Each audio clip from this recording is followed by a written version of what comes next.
We've all had that feeling. You were sitting in class and the teacher was yabbering on, and you realized with that familiar sense of fear, shoot, I have no idea what they mean. Well, if you ever felt that, you're not alone. My personal experience involves completing the square. Thankfully, the second year I was taught by a wonderful teacher with much clearer explanations. But you can realize the confusion I had when I was first taught. And my goal here is to explain it in a better way than anyone might have taught you, or else you wouldn't be here, am I right? Without further ado, let's get started. Let's start with a visual example. Suppose you have a square with the side lengths x and x. Now you have two more rectangles with the side and width x and 3. What you want to do is you want to make a bigger square with all of these shapes that you have.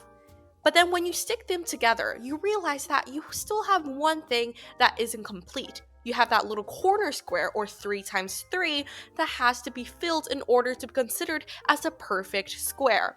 So that is also equivalent as the equation x squared plus 2 times 3x, or the two rectangle areas, plus the area of the tiny corner square. And that is called a perfect square.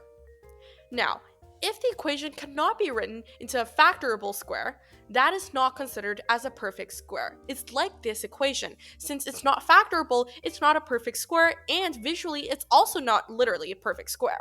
So you want to cover that corner in order to be considered as actually a perfect square. So you're adding something, in that case, you're making the equation factorable into x plus y squared, and that would be considered as perfect. Now that we know why we're completing the square, let's get to some actual solving. Consider this equation, x squared plus 6x plus 2. A single attempt and you can discover that it's simply not factorable. So how do we do this? First, kick the constant 2 onto the other side.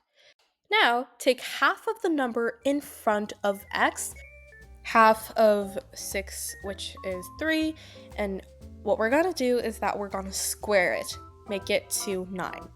Add 9 on both sides, and that would be our magic number. We would result in x squared plus 6x plus 9, which is 100% factorable. So how do we factor?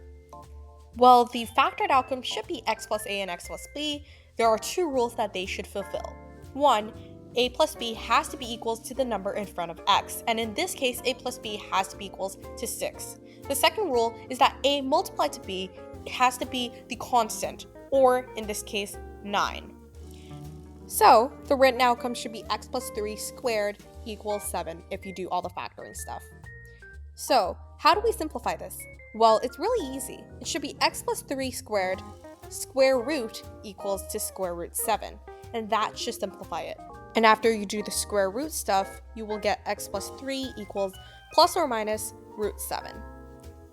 And finally, all you have to do is to move 3 over to get negative 3 minus root 7, or negative 3 plus root 7 as your answer.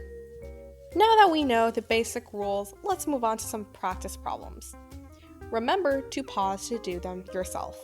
Let's start with level 1. X squared plus 8x minus 5 equals 0. First, obviously, we have to move the 5 over to the other side, and then our next step is to use the square of 8 divided by 2 and add it on both sides to make sure that every equation is factorable. Now, all you need to do is to factor it. Our solution is x plus 4 squared equals 21. Now, square root both of them to get x equals plus or minus square root of 21 minus 4 as your answer. Now, this is level 2.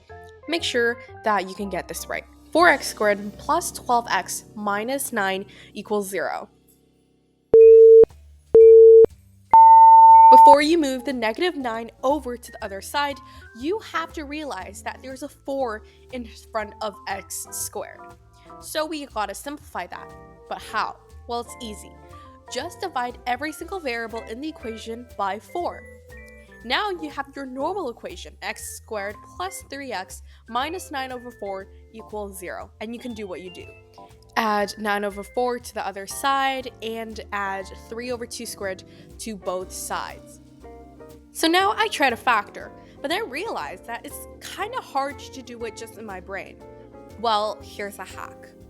In all factorable complete the square equations, when you get to that step, all you have to do is to take the 3 over 2, whatever is in the parentheses of the square, and add it in the x plus blank squared, and it would always work. So once we did that, we get to the equation of x plus 3 over 2 squared equals 9 over 4 plus 9 over 4. Okay, I did the factoring, I did the square root, and I got plus or minus 9 over 2 square root minus 3 over 2. Is that my answer? Wait, the answer is actually not simplified. Root 9 over 2 isn't simplified. Why? Because root 9 over 2 can also be written as root 9 over root 2. And people know that root 2 cannot be written as root 2 because there couldn't be a root in the denominator. So what we're going to do is simple. We're going to times both sides by root 2, and that would get us the simplified version. So the answer would be plus or minus 3 root 2 minus 3 over 2. Let's get to level 3. It's a little bit about algebra 2, so if you don't want to talk about it, let's skip ahead. So we want to rewrite y equals 2x squared minus 8x plus 5 in vertex form.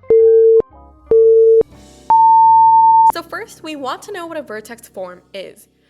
Vertex forms are y equals a parentheses x minus h squared plus k, whereas h is the x in the vertex and k is the y in the vertex. We want our equation to match the formula, but how? For one, we already have one right there for us. A is the coefficient of the formula, and so is 2. So we factor out the 2 out of the equation, leaving us with x squared minus 4x in the parentheses. And all we have to do is to complete the square. That's what you realize, because it will look a lot more like x minus h squared. So that is what you do. The complete the square portion is really easy, and all you'll get is x minus 2 squared minus 4 as your equation. Our equation looks a lot more like the template we want it to look like. We already have a 2 as an a, x minus 2 squared as our x minus h squared, and all we're missing is the k. And the k is basically just 2 times negative 4 in the first parentheses and the 5 added together to get negative 3. And that's your answer, with a vertex of 2 and negative 3. That's almost everything you know about completing the square. If you liked it, like and subscribe and comment, and check out our previous videos.